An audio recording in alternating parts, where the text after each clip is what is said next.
NTR బండరాముడు cinema shooting చేస్తుండగా పక్కన నిలబడి ఉంటే ఆయన చుట్టూ తడిగుడ్డతో ఫ్లోర్ తూడుస్తూ వెళ్తున్నాడు ఒక కుర్రవాడు. ఆ రోజు ఎవరికి తెలుసు ఆ పిల్లవాడు ఎన్టీఆర్నే డైరెక్ట్ చేసే స్థాయికి వస్తాడని. కానీ జరిగింది. ఎన్టీఆర్తో యుగంధర్ అనే సినిమా తీసి తన సత్తా ఏమిటో తెలుగు ప్రేక్షకులకు చూపించిన ఆ కుర్రవాడే కేఎస్ఆర్ దాసు. అతడే శోభన్ బాబుని మొదటిసారిగా తెలుగు తెరపై చూపించిన మహానుభావుడు. అంతేకాదు, కృష్ణని హీరోగా పెట్టి జేమ్స్ బాండ్ సినిమాలను తెలుగు వాళ్లకు పరిచయం చేశారు. ఎన్టీఆర్ బండరాముడు సినిమా షూటింగ్ జరుగుతున్నప్పుడు తడిగుడ్డతో ఫ్లోర్ అంతా తుడిపించిన నిర్మాత భవనారాయణే కేఎస్ఆర్ దాసుని దర్శకుడిగా చేశారు. అందరూ కేఎస్ఆర్ దాసుని దాసు అని ముద్దుగా పిలిచేవారు.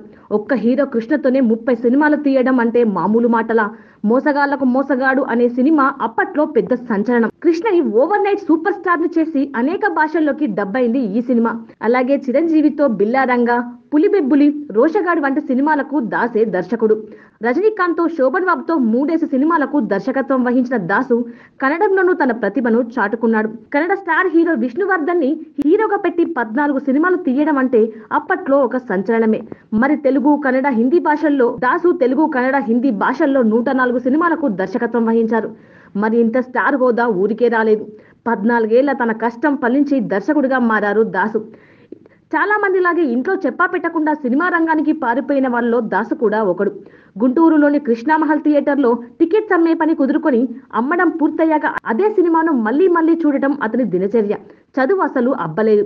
నాడు అంజలిదేవి నటించిన అనార్కలి సినిమాకు ఊరూర టికెట్స్ అమ్మి సినిమా 100 రోజుల ఫంక్షన్ కి టీం అంతా కలిసి వస్తే వారి ఆఫీస్ బాయ్ ని ఉద్యోగం అడిగి మరీ చెన్నై వెళ్లిపోయాడు. విజయ ప్రొడక్షన్ మేనేజర్ దాస్ తండ్రికి తెలియడంతో వీడికి సినిమా పిచ్చి బాగా ఎక్కేసింది. ఏదో ఒక ఉద్యోగం ఇమ్మని అడిగితే నిర్మాత భావనారాయణ దగ్గర పనిలో పెట్టాడు ఆ మేనేజర్. ప్రతిరోజు పొద్దున్నే గదులన్నీ తుడవాలి, ఎడిటింగ్ రూమ్ ని క్లీన్ గా ఉంచాలి. ఇదే దాసు పని.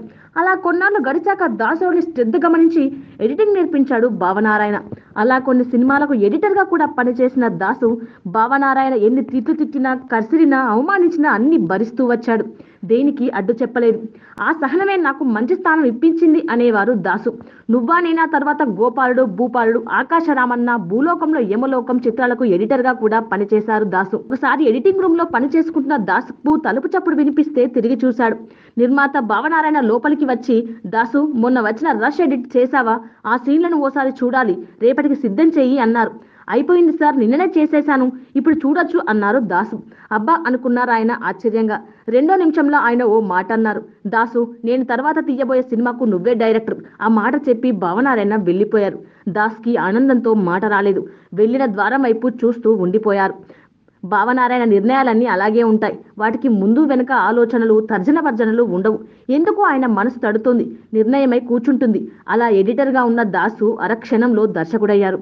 అలా శోభన్ బాబుతో 1968లో మొదలైన దాస్ ప్రస్థానం 2000 సంవత్సరం వరకు సుమారు 100కు పైగా చిత్రాలతో కొనసాగింది. 1988లో ఆయనకు అమెరికాలో గుండె ఆపరేషన్ జరిగింది. అప్పటి నుంచి కొంత హుషారు తగ్గినా తన కొడుకు పేరు మీద సొంత కంపెనీ ఆరంభించి చిత్రాలు తీశారు. 2012 జూలై 7న కొండ సుబ్బారామదాసు అలియాస్ దాసు మరణించారు.